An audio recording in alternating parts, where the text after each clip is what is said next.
Halo, assalamualaikum teman-teman. Perkenalkan, nama saya Muhammad Aba Pratama dari kelas manajemen C.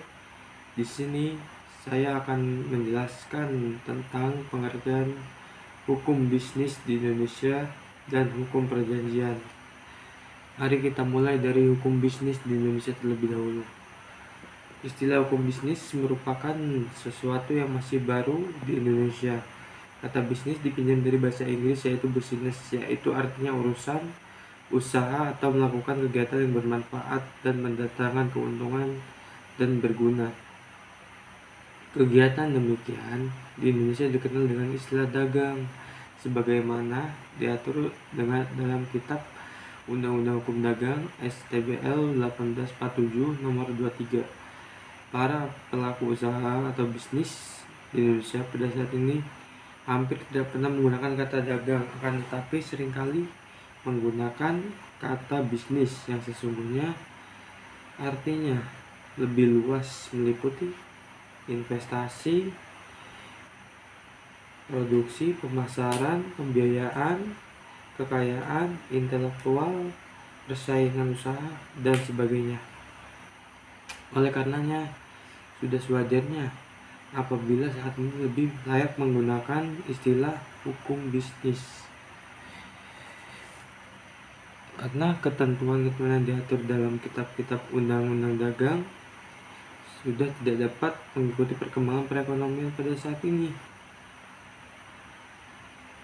Hukum bisnis merupakan keseluruhan dari peraturan-peraturan hukum, baik tertulis maupun tidak tertulis, yang mengatur hak dan kewajiban yang timbul dari perjanjian-perjanjian maupun perikatan-perikatan yang terjadi dalam praktik bisnis. Salah satu fungsi hukum bisnis adalah sebagai sumber informasi yang berguna bagi praktisi bisnis agar terwujud watak dan perilaku aktivitas di bidang yang adil, wajar, sehat, dinamis, dan bermanfaat yang dijamin oleh kepastian hukum. Lanjut, sistematika hukum. Hukum berupa norma-norma, jumlahnya banyak sekali, sehingga untuk menguasainya diperlukan adanya pengelompokan norma-norma yang disebut sistem hukum, terdiri atas struktur, substansi, dan budaya. Secara sederhana, para ahli telah menggunakan hukum ke dalam hukum publik dan hukum privat. Hukum publik.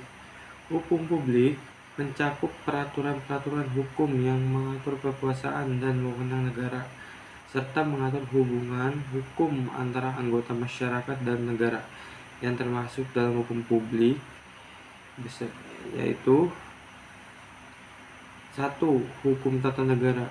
Hukum tata negara adalah suatu aturan yang mengatur organisasi dalam negara.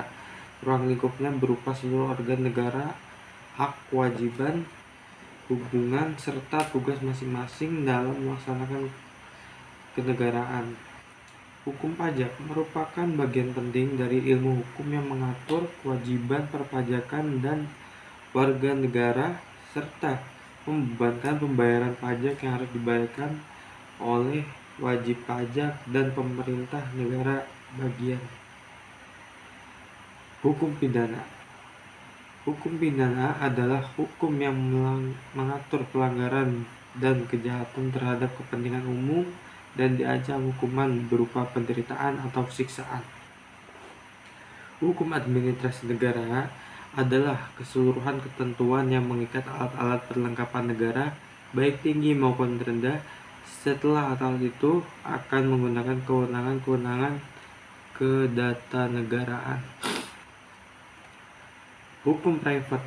Hukum privat mencakup peraturan-peraturan hukum yang mengatur tentang hubungan antara individu dalam memenuhi keperluan hidupnya, yang termasuk hukum privat. 1.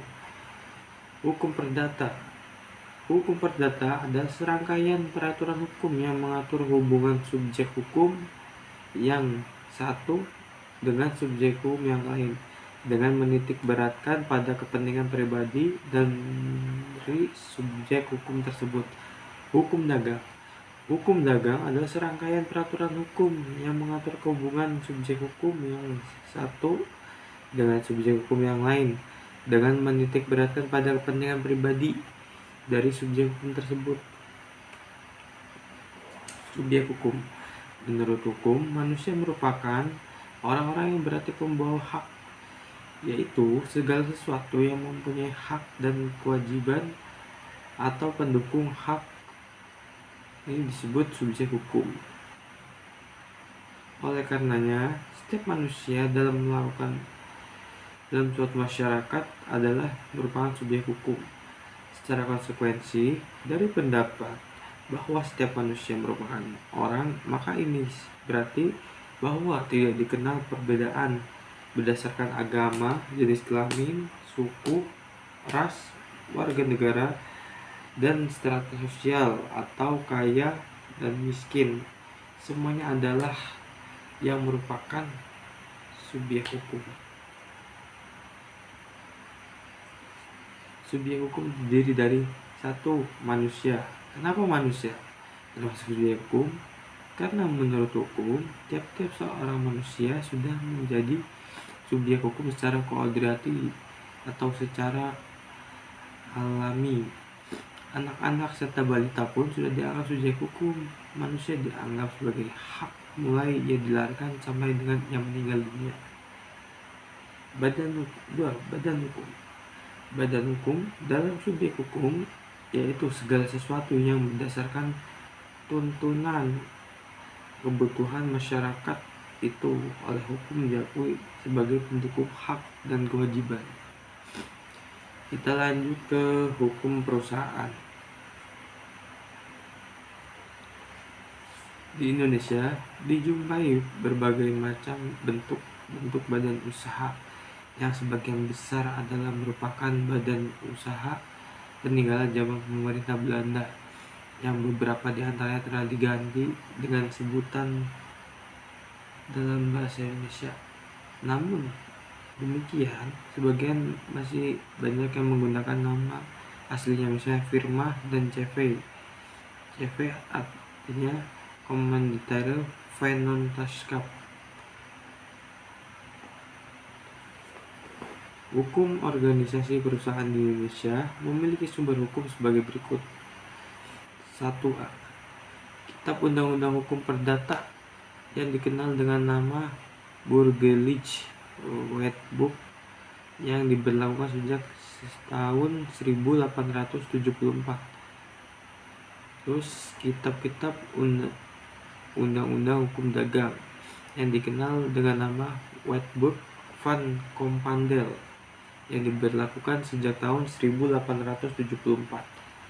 Yang ketiga, Undang-Undang Perseroan Terbatas, Undang-Undang Pasar Modal, Undang-Undang Perbankan, dan undang-undang lainnya.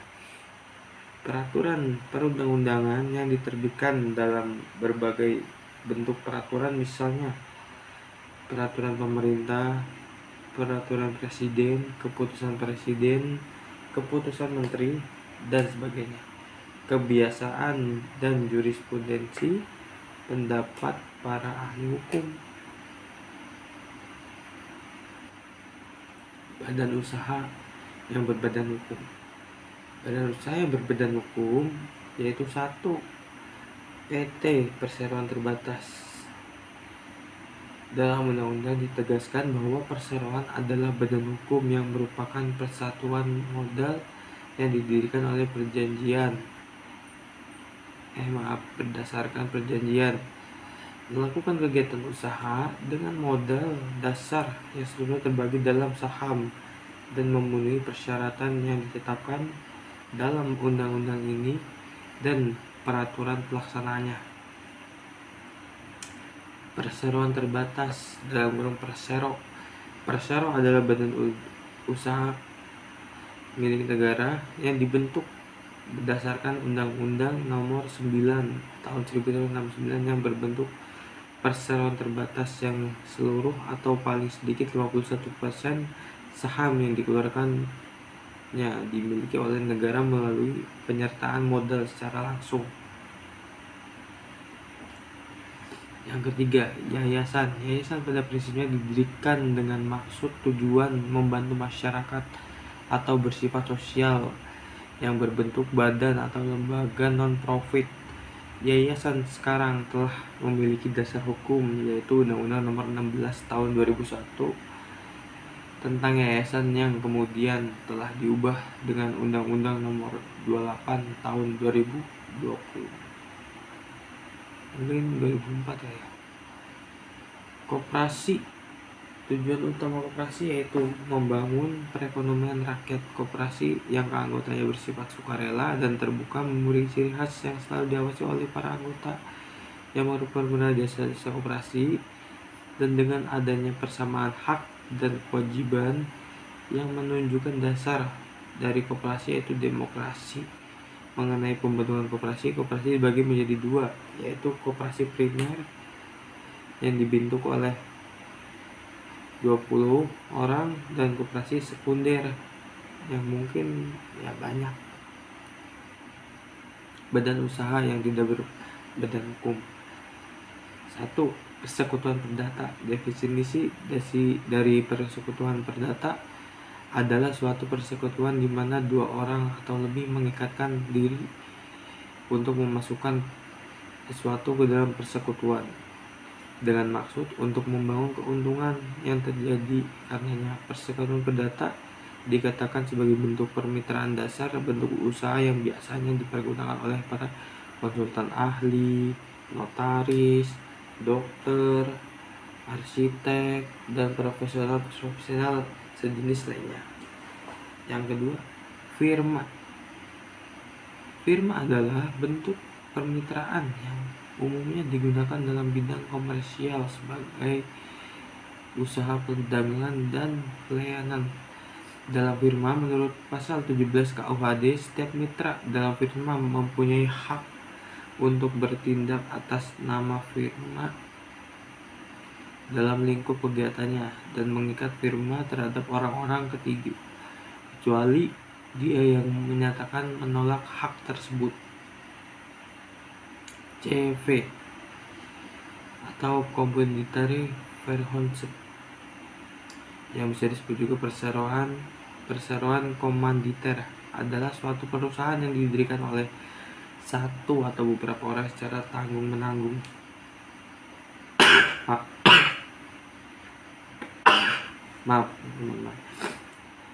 Bertanggung jawab untuk seluruhnya atau bertanggung secara solder dengan satu orang atau lebih sebagai pelepas uang. CV adalah pemitraan terdiri dari satu atau lebih mitra biasa dan satu atau lebih mitra diam dalam grup komanditer yang secara pribadi bertanggung jawab untuk semua utang permitraan. Mitra pendirian suatu CV bisa dilakukan secara tertulis atau secara lisan, baik dengan akta otentik ataupun di bawah tanda tangan. Administrasi perusahaan. 1. Wajib daftar perusahaan. Pendaftaran atau daftar perusahaan merupakan hal yang sangat penting karena merupakan daftar catatan resmi yang dapat dipergunakan oleh pihak-pihak yang memerlukan, termasuk memberikan perlindungan kepada perusahaan-perusahaan yang menjalankan usahanya secara jujur, terbuka, dengan itikat baik. 2. Dokumen perusahaan. Dasar hukumnya adalah Undang-Undang Nomor 8 Tahun 1997 tentang dokumen perusahaan. Setiap perusahaan wajib membuat catatan sesuai kebutuhan perusahaan agar setiap saat dapat diketahui dengan kekayaan,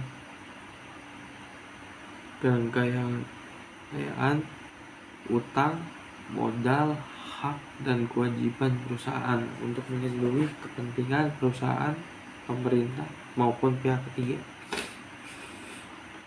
Yang ketiga, TDUP atau SIOP. Yang menjadi dasar hukum adalah Keputusan Menteri Perindustrian dan Perdagangan RI Nomor 408 MPP per 10/1997. Perusahaan melakukan kegiatan perdagangan dan investasi seluruhnya sampai dengan 200 juta, tidak termasuk tanah dan bangunan. Usaha wajib memperoleh TDUP dalam kurung tanda daftar usaha perdagangan yang diberlakukan sebagai SIOP, surat izin usaha perdagangan. Yang mungkin TDUP itu tanda daftar usaha perdagangan dan SIOP itu surat izin usaha perdagangan. Lanjut, penggabungan, peleburan, dan pengambil alihan. Penggabungan adalah perbuatan hukum yang dilakukan oleh satu perseroan atau lebih untuk menggabungkan diri dengan perseroan lain yang telah ada, yang mengakibatkan aktiva atau pasiva dari perseroan yang menggabungkan diri beralih karena hukum kepada perseroan yang menerima penggabungan. Dan selanjutnya, status badan hukum perseroan menggabungkan diri berakhir karena hukum. Peleburan adalah perbuatan hukum yang dilakukan dengan dua perseroan atau lebih meleburkan diri dengan cara membentuk satu perseroan baru yang karena hukum memperoleh aktiva dan pasiva dari perseroan yang meleburkan diri. Dan status badan hukum perseroan yang meleburkan diri adalah diri karena berakhir karena hukum. Pengambil alihan adalah perbuatan hukum yang dilakukan oleh badan hukum atau orang perseroan untuk mengambil alih saham perseroan yang mengakibatkan beralihnya pengendalian atas perseroan tersebut. Kepailitan menurut Undang-Undang Nomor 37 Tahun 2004 tentang kepailitan dan penundaan pembayaran utang. Yang dimaksud dengan kepailitan adalah cita umum atas kekayaan debitor pailit yang pengurusannya dan pemberesannya dilakukan oleh kurator di bawah pengawasan hakim dan pengawas. Sekian teman-teman dari penjelasan saya mengenai aspek hukum dalam bisnis yang tentang mempelajari hukum bisnis di Indonesia dan hukum perjanjian. Apabila ada kesalahan kata, mohon dimaafkan. Sekian dari saya. Wassalamualaikum warahmatullahi wabarakatuh. See you.